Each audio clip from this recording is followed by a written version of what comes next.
Quando a gente fala do histórico de administração, né, a gente verifica que houve uma transformação do que é o RH, da visão do homem, que antes ele era visto como apenas uma questão operacional, e hoje ele está sendo verificado, o homem está sendo visto de uma forma sistêmica, global, como o capital humano, ou seja, que traz retorno para a empresa se for investido, né?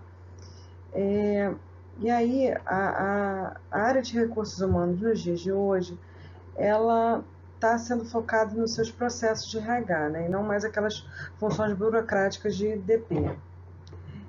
E hoje, as organizações, elas percebem que elas dependem das pessoas, né?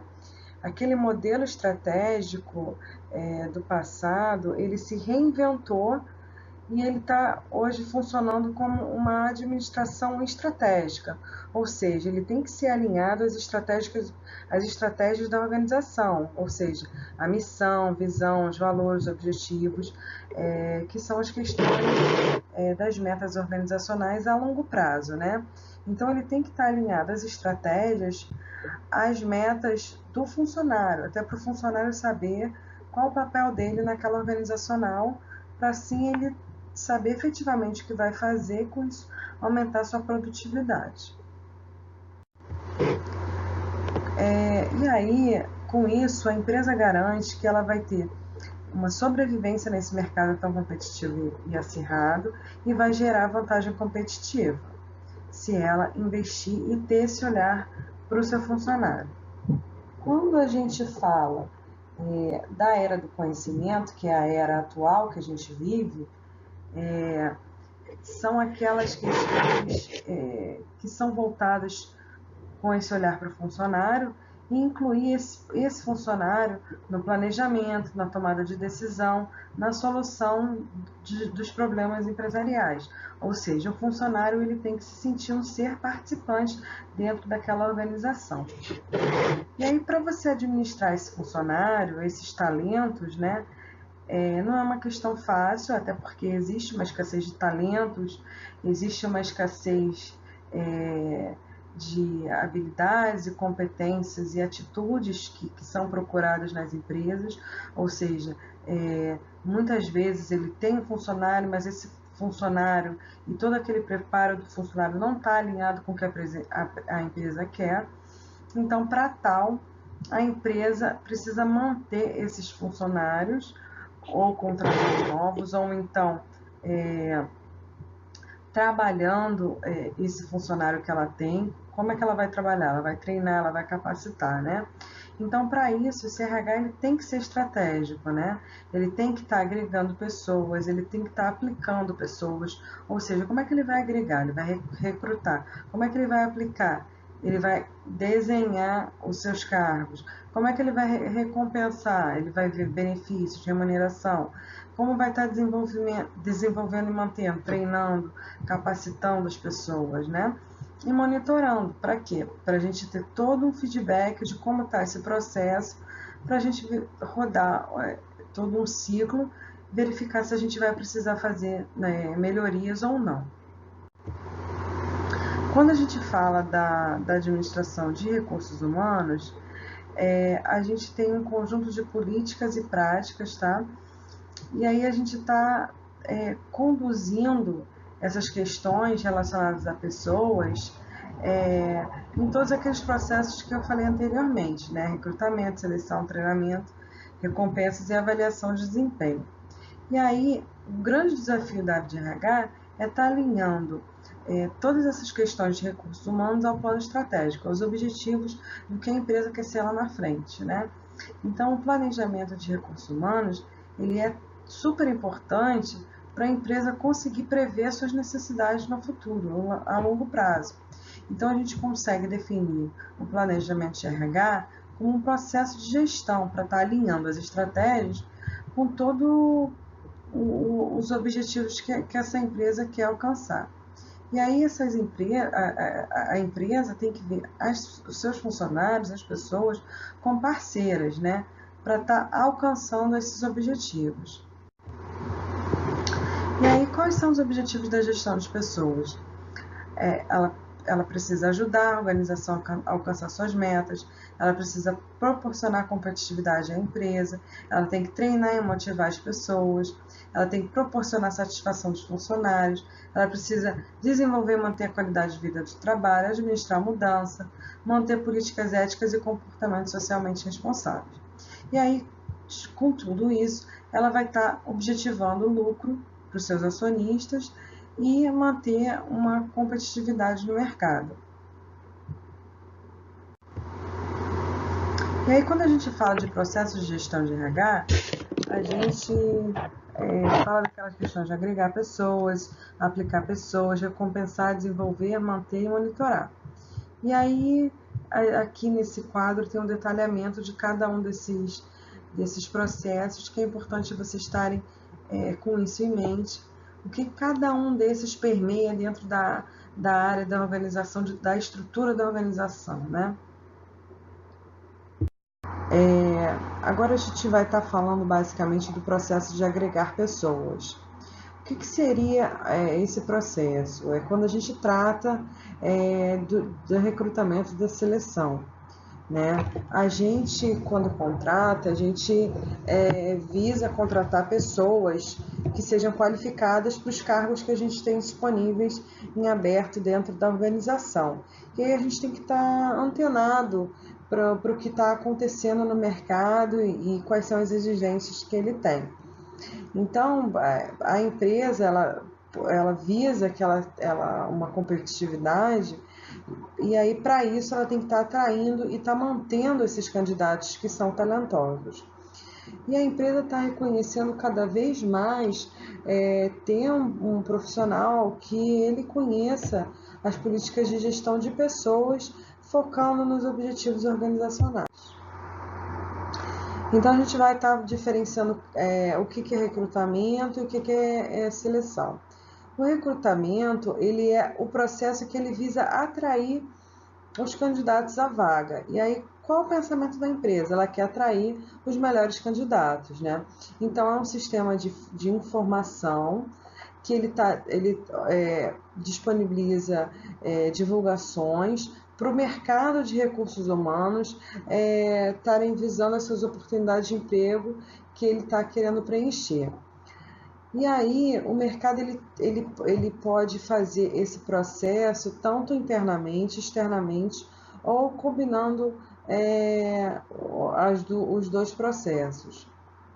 Já a seleção, ele passou por esse primeiro momento que ele atraiu, né, divulgou as suas oportunidades, e aí a seleção ela visa escolher os candidatos, né?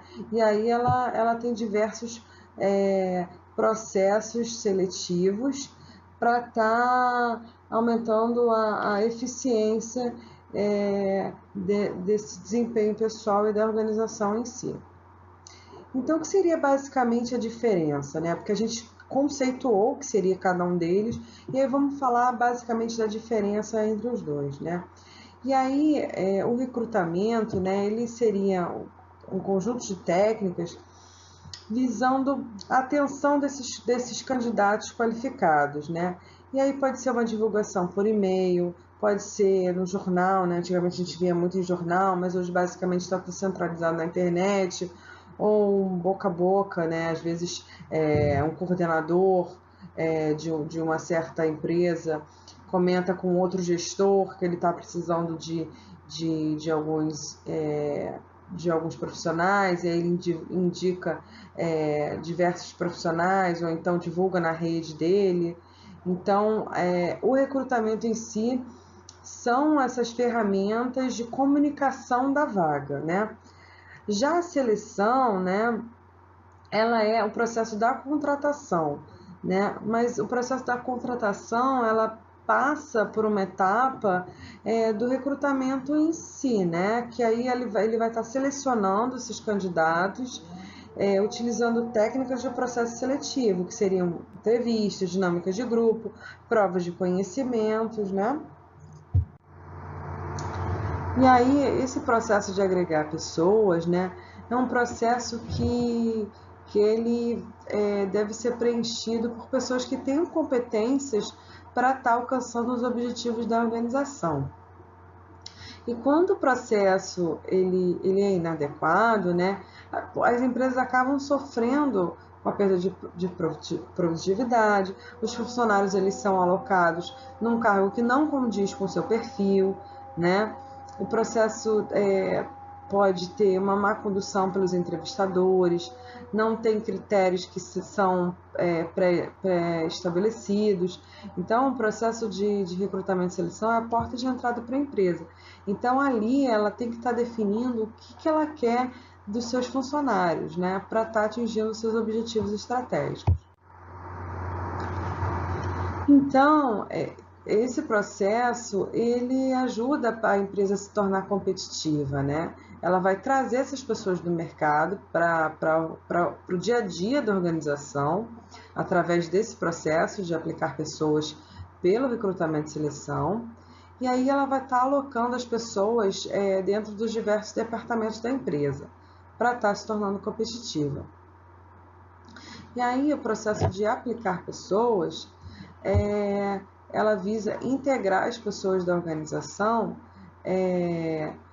quando elas foram contratadas, né, para se comportar, de que forma elas vão se comportar na empresa e quais vão ser suas posições nos seus cargos específicos.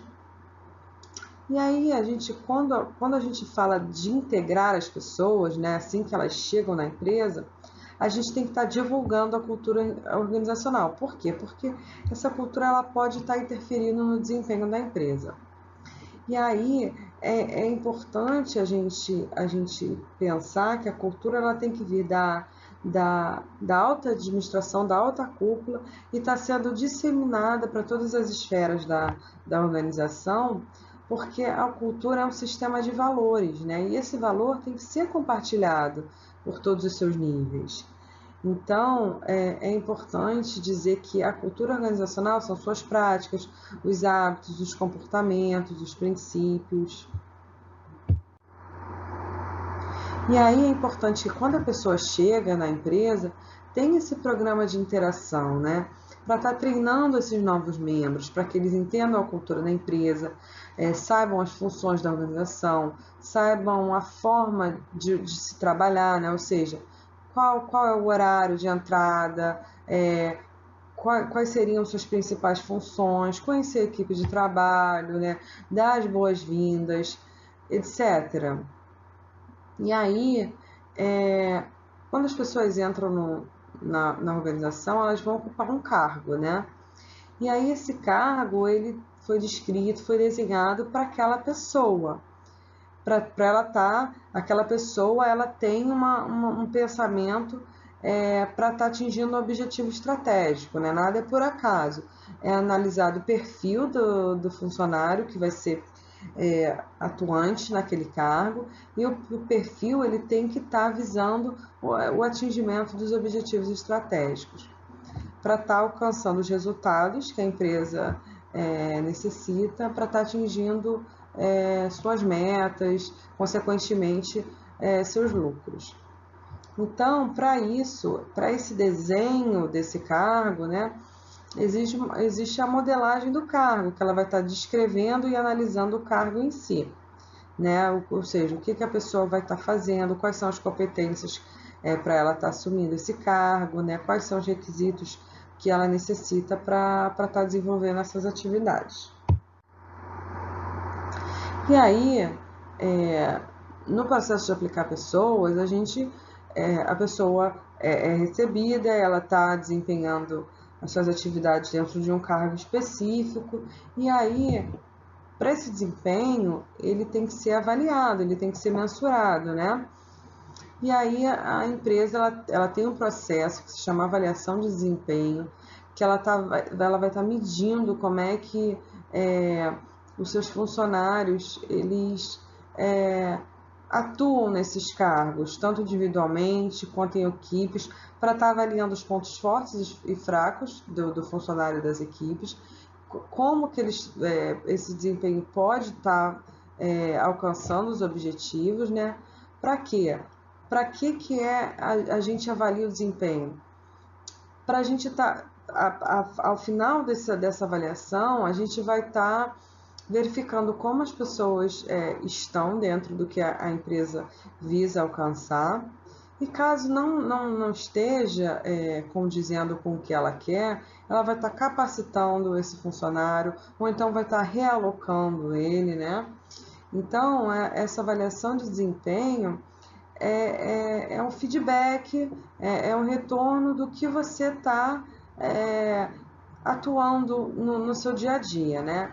E aí cabe à liderança ter um olhar para cada funcionário, para a equipe, pensando no objetivo estratégico, para estar oferecendo feedbacks constantes, né? Ou seja, para que isso não ocorra só no momento da avaliação de desempenho, para que dê tempo das pessoas melhorarem seu desempenho, procurarem uma capacitação, né? Então, cabe ao gestor ter esse olhar atento à sua equipe. Então é isso, turma. Espero que vocês tenham gostado desse vídeo.